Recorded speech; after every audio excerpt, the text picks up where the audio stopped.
Hey guys, it's one shift at a time and I'm your host Shane. How you doing? Hopefully you're doing well. We are in week 16 of the NFL Power Rankings.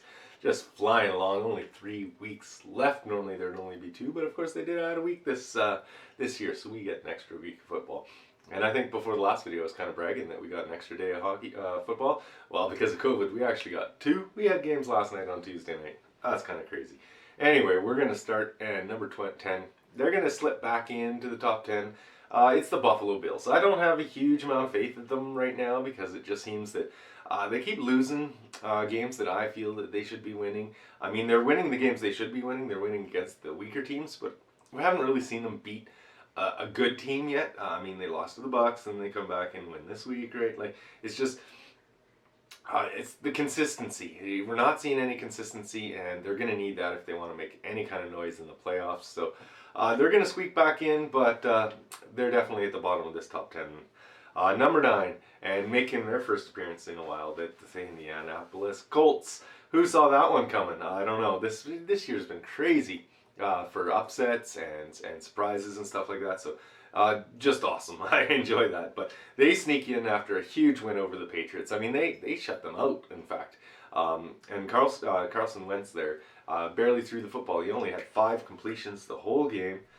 So, I mean, that is the way you're going to beat the Patriots. And that is the way the Patriots beat a lot of teams. So that was great to see by them. They have a tough game, or it would have been a tough game a couple weeks ago against the suddenly slumping Arizona Cardinals. So that one might be tough. But then they do have a couple layups as they do play the Raiders, who have just been horrible the second half of the season. And then they have the Florida, or the Jacksonville Jaguars, sorry. I didn't write it down, I thought I'd remember it, and then I have trouble with it, of course. Number 8, we got San Francisco 49ers, and they've just been playing good football lately. They're slowly moving back up the list, and now they've actually made it back into the top 10. They beat the Falcons, and they beat the Falcons bad. I mean, Atlanta's not had a great year, but still, it was a nice win to see. George Kittle could possibly be the defensive player of the year. These guys just having a season over there. Love to see that. And they should see, they have a schedule that should allow them to win out. They have the Titans on Tuesday, which is their toughest game. And then again, they play the Texas and the hot and cold Rams. So they could beat the Rams, but you never know. The Rams could put it all together by then. They haven't been playing great, but we'll get to them. Number 7, let's talk about them. The LA Rams. Not a good look. They barely beat the Seahawks. And in fact, if there wasn't that missed pass interference on 4th and long there, who knows how that game could have gone. Seattle hasn't been good lately, and for them to have such a tight game with the Seahawks is very concerning.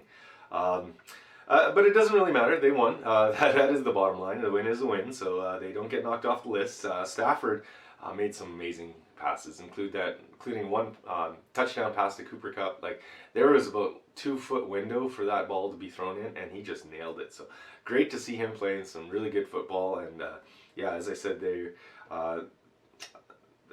just going to be amazing down the stretch, I think, or they're going to drop off. But Cooper Kupp is just an insane pickup by them. His rookie season, and I believe he leads all players since 2017 in yards after the catch. So he hasn't even played in most of those seasons, and he still leads the whole league in it. So absolutely insane.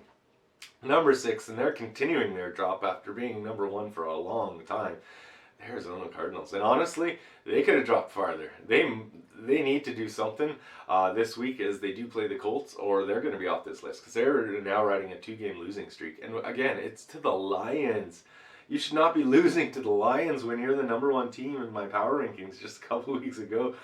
So they really need to get their stuff together again, as I said, when they play the Colts there. So, whew, I don't know what's happened to the Cardinals, that's for sure.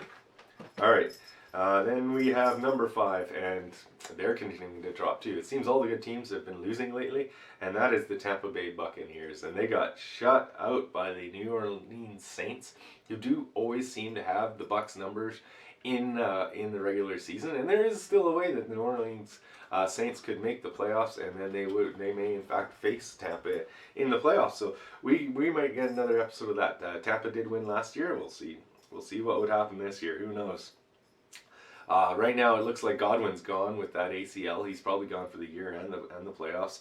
Fournette and Evans are out as well. So Tampa's definitely got some injury issues. It sounds like Antonio Brown is coming back, and they signed Bell as well. So who knows what's going to happen there. Number 4, that is going to be your Dallas Cowboys. Their defense has been coming out to play week after week, and unfortunately right now, Dak Prescott has not looked the same since his injury, and because of their stellar defense, they're picking up these wins, and that's why I do have him ranked so high, because I do think Dak will bounce back, but he's definitely just hasn't been looking 100% since the injuries. Let's hope they can turn that around. Number 3, and they're dropping 2 spots out of that number 1. That is the Patriots, and they definitely looked human against the Colts there. They just ran the ball over and over against them, and it seemed to win. As I said, Wentz only threw 5 successful passes in the whole game. Other than that, they just ran it, which is very similar to the strategy that the Patriots used against the Bills a couple weeks ago. They of course go against the Bills again this week, so we'll see if that strategy comes back, or if it was just because of the horrible weather in that game. We will see. They are, as I said, playing the Bills, and that'll be their final game of the regular season against them. So, number 2, and the Chiefs. They're moving their way up. They have a 7-game win streak, and they could have taken number 1 spot. They should have had a more convincing win over the Chargers, because I'm not sure that they won that game or the Chargers lost that game, honestly. They host the Steelers now. This is definitely a game that they should win. I mean, Big Ben has been playing better than I think a lot of people thought this year, and the Steelers as a whole are. But Mahomes is getting really close. He just passed the 4,000 yards on the season. He's gonna make that attempt for 5,000 yards in the season, which is just absolutely insane. Tyreek Hill did get added to the COVID list, unfortunately, so he'll be probably a game time decision. So we'll see how that goes. And number 1, they're back in number 1 for the first time since week 9, and that is your Aaron Rodgers-led Green Bay Packers. They not the steadiest of grasps on this first place. I mean, they won. They're first in the NFL. They're first in the NFC. So in that way, it's not really questioning that they're number 1. But, did they win that game against the Ravens, or did the Ravens blow it by not kicking the tying field goal and going to overtime? They went for 2 with a backup quarterback. And again, that was the whole game they played with a backup quarterback. And Green Bay was not able to take advantage of them missing Lamar Jackson in the way that I would have expected, that's for sure.